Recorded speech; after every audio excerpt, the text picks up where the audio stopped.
जय हिंद बच्चों, कैसे हो तुम लोग। मुझे लगता है कि तुम सब ठीक हो और पढ़ाई कर रहे हो। तुम में से कुछ बच्चे पढ़ रहे हो, ये मुझे पता है। और तुम में से कुछ बच्चे जैसे पहले थे वैसे ही अभी भी। तो ध्यान रखो, अब तुम्हारे पास मात्र 4 महीना है। क्यों? सितंबर, अक्टूबर, नवंबर, दिसंबर। अब बोलो सर जनवरी कहाँ गया? तो भाई जनवरी पूरा का पूरा रिवीजन के लिए रखना होता है, ठीक है।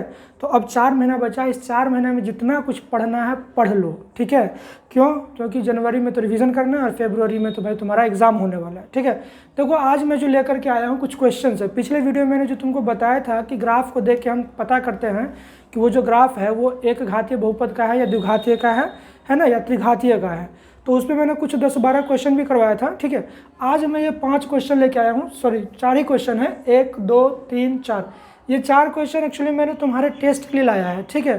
तो मैं जानना चाहता हूँ कि क्या तुम इसका जवाब सही कर पाते हो या नहीं कर पाते हो। तो तुम्हें क्या करना है कि इस क्वेश्चन का पहले जवाब तुमको खुद से देना है। तुम चाहो तो अपने कॉपी में लिख करके कल ला के चेक करवा लेना, नहीं तो तुम चाहो तो अभी कमेंट में जो है सो इस क्वेश्चन का आंसर कर सकते हो। क्वेश्चन क्या है मैं तुमको समझा देता हूँ।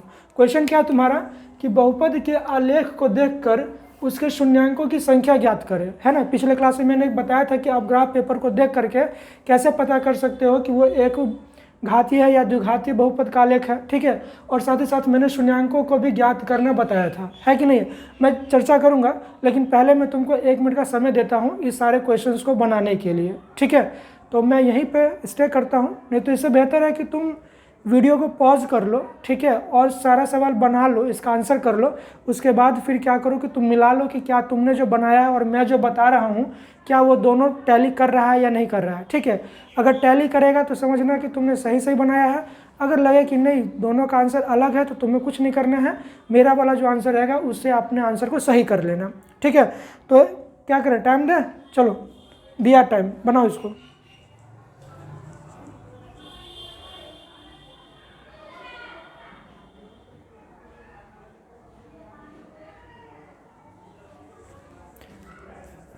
चलो लगता है तुम लोगों ने बना लिया होगा, मैं तुम्हारा हेल्प कर देता हूँ, ठीक है। मिला लेना, देखना कि सही है या गलत है। तो पहली बात क्या है कि ये जो हमारा ग्राफ पेपर है, ठीक है, इस ग्राफ पे जो ये लाइनें ऐसे ऐसे दिख रही हैं, इसके आधार पर आपको क्या करना है, शून्यकों की संख्या निकालनी है।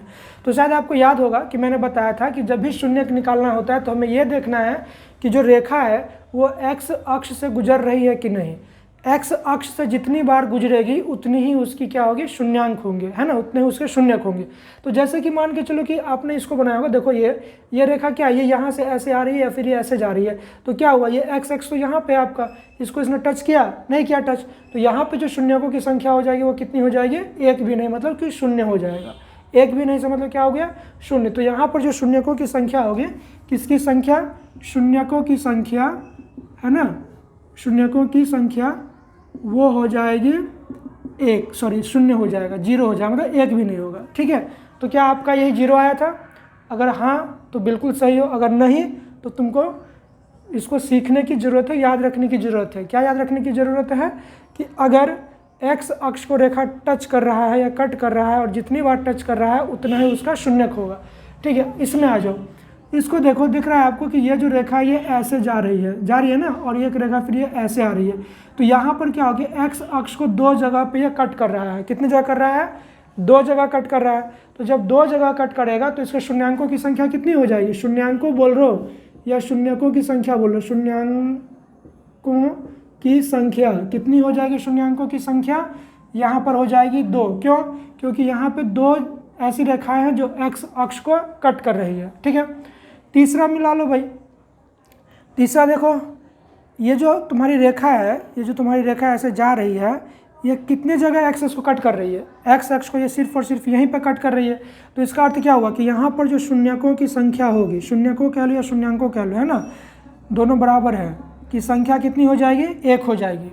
मतलब रेखाएं एक्स अक्ष को जितनी बार काटेंगी उतना ही क्या होगा, उसका शून्यांक होगा। और शून्यांक का मतलब क्या बताए थे कि चर का वो मान, है ना, जिसको रखने से वो बहुपद क्या हो जाए, शून्य हो जाए। मतलब ऐसा वैल्यू जो हमें क्या दे दे, शून्य दे दे, ठीक है, वही हमारा क्या हो जाएगा, शून्यांक हो जाएगा। अब इसके बारे में सोचो, दिख रहा होगा आपको ये रेखा ऐसे गई है, ऐसे आई है, ऐसे आई है, ऐसे आई है। तो कुल मिलाकर के ये जो रेखा आपको दिख रही है, एक्स अक्ष को एक जगह यहाँ, दूसरी जगह यहाँ, तीसरी जगह यहाँ, चौथी जगह यहाँ, कुल मिलाकर के 4 जगह पे इसको कट कर रही है। कट कर रही है ना भाई, कर रही है। तो इसका तात्पर्य क्या हुआ कि इस ग्राफ के लिए, इस आलेख के लिए जो शून्यांकों की संख्या होगी वो क्या हो जाएगी, 4 हो जाएगी। क्या हो जाएगी, शून्यकों की संख्या 4 हो जाएगी, है ना। शून्यकों की संख्या निकालना बहुत आसान है, बस आपको याद रखना है कि जो रेखाएं हैं एक्स अक्ष को कितनी बार काट रही है, जितनी बार काटेगी उतनी ही क्या होगी, उसकी शून्यकों की संख्या होगी। ठीक है, तो यही 4 क्वेश्चन था तुम्हारे टेस्ट के लिए। मुझे लगा होगा कि तुम लोगों ने बनाया होगा, और नहीं बनाया होगा तो भाई अभी भी समय है, सुधर जाओ, सीखो, पढ़ लो, एग्ज़ाम तो देना ही देना है। ठीक है, एक पास करना होता है, एक अच्छे से पास करना होता है, एक पढ़ के पास होता है और एक बिना पढ़े हुए भी पास होता है। पास तो कर ही जाओगे, ठीक है, लेकिन ध्यान रखना मेहनत ही तुम्हारे साथ रहेगा। अभी आदत डालोगे मेहनत की तो भविष्य में भी तुमको मज़ा आएगा मेहनत करने में। अगर अभी कामचोर बनोगे तो गारंटी है कि भाई भविष्य में भी तुम काम करने से भागोगे। क्लियर, आ जाओ। तो ये तुम्हारा आज का क्वेश्चन का सॉल्यूशन था जो मैंने बताया। ठीक है, मैंने बताया था पिछली क्लास में कि एक घातीय बहुपद का जो आलेख होता है वो क्या होता है, एकदम सीधी रेखा। जैसे ये आपका मान के चलो एक्स एक्सिस से ग्राफ है ना, क्या है ये, ग्राफ है।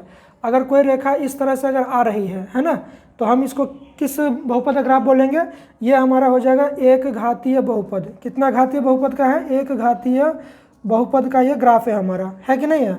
ये आलेख किसका है, एक घातीय बहुपद का। क्यों, क्योंकि ये जो आपको रेखा दिख रही है एकदम सीधी रेखा है, और हमने बताया था कि सीधी रेखा का जो आलेख होता है वो एक घातीय बहुपद होता है। फिर दूसरा मैंने बताया था उस दिन कि अगर कोई रेखा इस तरह का है, वक्र रेखा है, क्या है ये, वक्र रेखा, तो इस तरह का अगर ग्राफ है तो वह द्विघातीय बहुपद को क्या करेगा, रिप्रेजेंट करेगा। किसको करेगा, द्विघातीय बहुपद को रिप्रेजेंट करेगा। मतलब ये हुआ कि द्विघातीय बहुपद का आलेख है। ठीक है, तो हमने क्या सीखा था पिछले क्लास में और अभी, कि एक घातीय बहुपद का आलेख, द्विघातीय बहुपद का आलेख या तो एक घातीय बहुपद का आलेख है या एक घातीय बहुपद का आलेख नहीं है। साथ ही साथ शून्यकों की संख्या निकाला था। ठीक है, अब हमें अगले क्लास में पढ़ना है द्विघातीय बहुपद का गुणनखंड करना सीखना है। ठीक है, तो मिलते हैं अगले वीडियो में। ठीक है, मन लगा के पढ़ाई करो।